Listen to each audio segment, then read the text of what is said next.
Thank you. I would like to complete within 4 or 5 minutes so that I can take more questions. That's how I am planning for. I belong to a state of Madhya Pradesh, which is the central part of India. The population is around 70 million, I think around 10 times that of Switzerland. I have given the total government hospital profiles of my state. The total number is 11,733 smaller or larger hospitals. Can you guess how many microbiologists would be serving for this state? Just guess. Wild guess. Microbiologist in government setup? 100? Any more from Indian side? 1,000. Thank you. The number of microbiologists I do have for this number of hospitals are 2. 2. And they are not the so-called medical graduates, and they are MSc microbiology, and we run the system. And I'm sure the scenario is not different for many states like that. The government of India launched something called as Kayakalp in way back in 2015, and they have given the minimum requirements to run these systems differing based on the different types of healthcare. We visited yesterday one PSC. This is lying in this list, and as of now, out of the 1200 PSCs, only 238 PSCs complete the minimum requirement as of Government of India, which launched the program in 2015. So I do not know who is at fault, the Government of India or we. That is the ground reality. All of my data or many pictures what I will show you are the combined intellectual property of my institute, my state, of course NCDC, WHO and ICMR. We started the program of the MP State Action Plan to have some quality to the antibiotic practice in my state way back in 2019. Dr. Anuj is sitting here in the audience, so I'm really thankful to you, sir. We were the second state in the country to have some sort of a action plan in my state. If you look at, we have 4 or 5 different ministers signing on the white paper that yes, this is time to do something to curtail the antibiotic use at the ground level. What I looked at, it is impossible to think about diagnostic stewardship or for definitive treatment guideline with 2 microbiologists running the show for around 11,000 different hospitals, not possible. So what I started training and teaching all those medical officers who are in the government system. We developed some sort of antibiotic policy of the state which was interposed on the antibiogram of AIMS Bhopal where I work, and we started to communicate in certain batches. The doctors showed huge interest, and ultimately every night I will be taking calls what to do now. No investigations. The blood or stool cannot be transported to my institute around 500 kilometers away. So what I started doing something called as antibiotic handbook for medical officers. So you have look at what can be done at the ground, and I'm trying to develop some sort of a app-based program so that they can generate or they can look at more and more conveniently. The important uncoordinated sector nobody is talking about in India are the chemists. Mind it, the chemists sell more antibiotics than the hospital. This is the ground reality. So we accepted the challenge at the state, and we are running a lot of training teaching program, 1 day full. At least they should know that antibiotics are not that good they are thinking of. You do not require antibiotic when you are having a watery motion or you are having sore throat. So that's how with a government program we are running. We engaged a lot of medical and pediatric association who are private organizations or private societies, and we have tried to interact with them. Veterinary, if I have got 2 microbiologists for my human health, what about the veterinary sector? I can't imagine. They were of the opinion that no AMR in veterinary sector. So somehow over last 4 or 5 years, we have tried to identify at least one nodal person in each of the districts, and we have tried to some sort of interactive sessions with the veterinary. The most important thing I want to advocate something called as the consumer-based policies.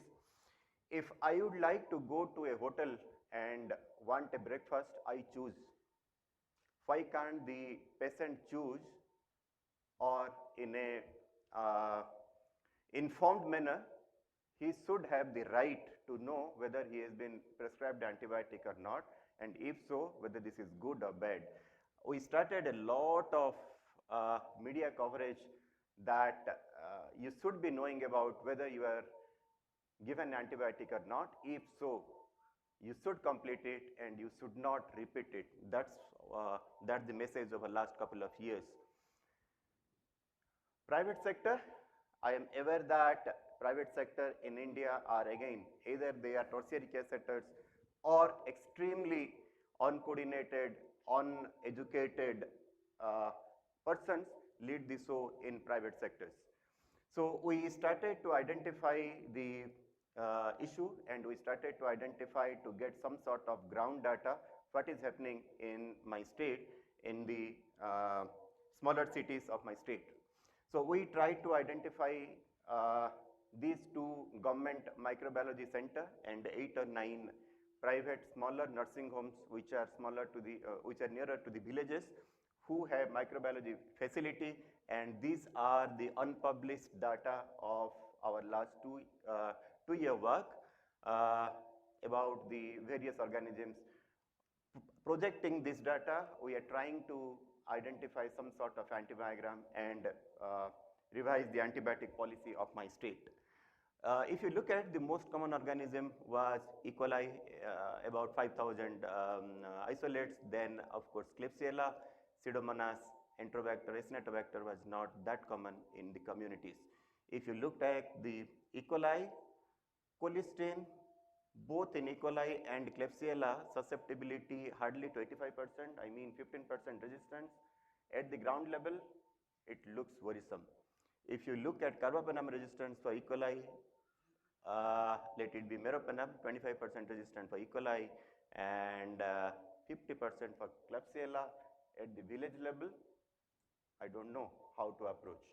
And if I tell that all the E. coli should be treated with nitrofurantoin or Klebsiella only with ceftriaxone, I am helpless I have got no solution.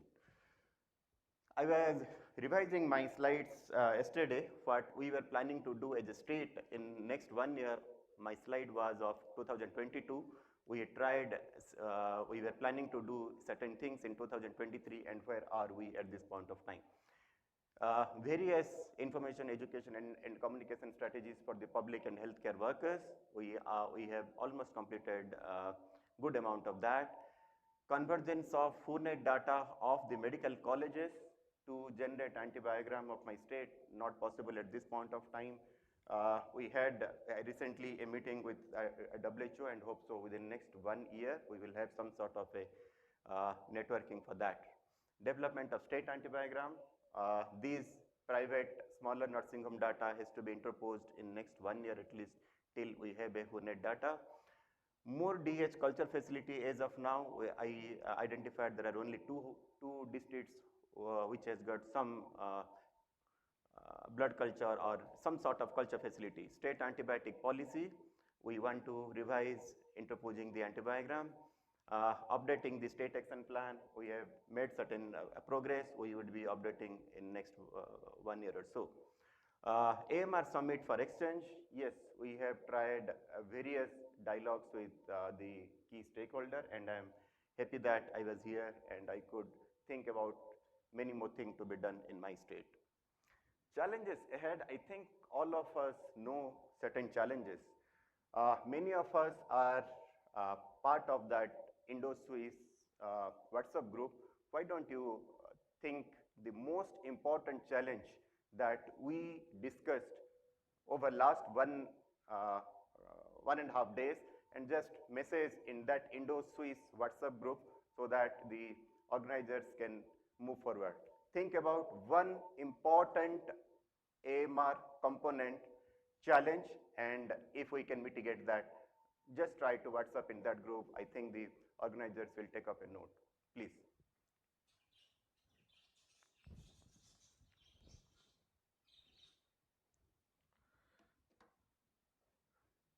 AMR to me is a elephant. The microbiologists are sitting on the top. They think they are the leader. That's why I asked why the clinicians do not listen to the microbiologist. The clinicians think they are dealing only with the tail, and probably the veterinary and basic scientists. We all have our own perspective to look. Probably AMR is something bigger than what we suppose, and we have not identified the basics of AMR till now. Thank you. Thank you for presentation.